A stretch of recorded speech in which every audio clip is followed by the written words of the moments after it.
Apa makna sesungguhnya ketenangan itu? Ketenangan itu tiada lain kebahagiaan. Punya uang miliaran di bank, punya mobil puluhan mobil, punya rumah banyak, punya tanah puluhan hektar, punya jabatan yang tinggi. Apakah dijamin memberikan ketenangan dan kebahagiaan? Belum tentu.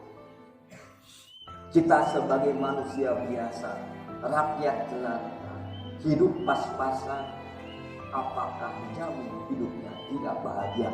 Belum tentu. Apa yang menentukan bahagia dan tidaknya hidup kita ini? Yaitu qalbu, hati kita. Maka sesungguhnya yang dikejar dalam hidup itu apa? Kekayaan, jabatan, harta, tahta, harta. Itu akan musnah, akan fana. Maka kebahagiaan hati itu adalah ada di hati, di qalbu. Buat apa harta melimpah kalau hasil korupsi? Buat apa kita punya kekayaan banyak kalau itu diperoleh dari jalan yang tidak halal? Hati tidak bisa dibohongi. Pasti hati menderita. Hadirin rahimahullah. Maka kebahagiaan yang semua itu ada di qalbu kita. Yang menyebabkan kita jadi nikmat itu bukan harta dunia.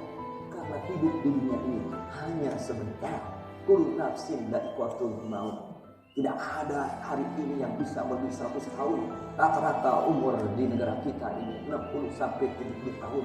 Buat apa hidup dari pagi ke pagi bukan harta benda yang tidak akan dibawa ke alam kubur kita? Maka bekal utama buat kita ini dekatkan diri kita kepada Allah. Bagaimana caranya kita bisa hidup menjadi tenang? Hindari perbuatan maksiat, hindari perbuatan keji dan mungkar. Tegakkan ajaran Islam. Jangan melakukan perbuatan-perbuatan dosa yang menyebabkan hati menjadi beban berat. Hidup tidak tenang karena kita manusia beriman. Kalau STMJ, sholat terus maksiat jarang, tidak pernah akan tenang hidup kita. Bagaimana supaya bisa hidup tenang? Jangan kejar harta, jangan kejar jabatan, jangan kejar tahta, tapi dekatkan diri kita kepada Allah dengan menghindari perbuatan-perbuatan maksiat, perbuatan-perbuatan jahat, perbuatan-perbuatan zalim, apalagi melakukan dosa-dosa besar. Hilangkan itu karena itu akan menyebabkan manusia menderita lahir dan batin, terutama pendidikan batin. Dan kemudian bagi mereka yang sudah merasakan aturan-aturan Islam, supaya hati jadi tenang dan bahagia. Alladzina amanu wa tatma'innu qulubuhum bi dzikrillah. Ala dzikrillahi tatma'innul qulub. Dekatkan hati kita dengan banyak berzikir kepada Allah, hindari perbuatan-perbuatan yang melanggar aturan Allah, lalu kemudian ibadahlah khusyuk karena pasti kita akan mati.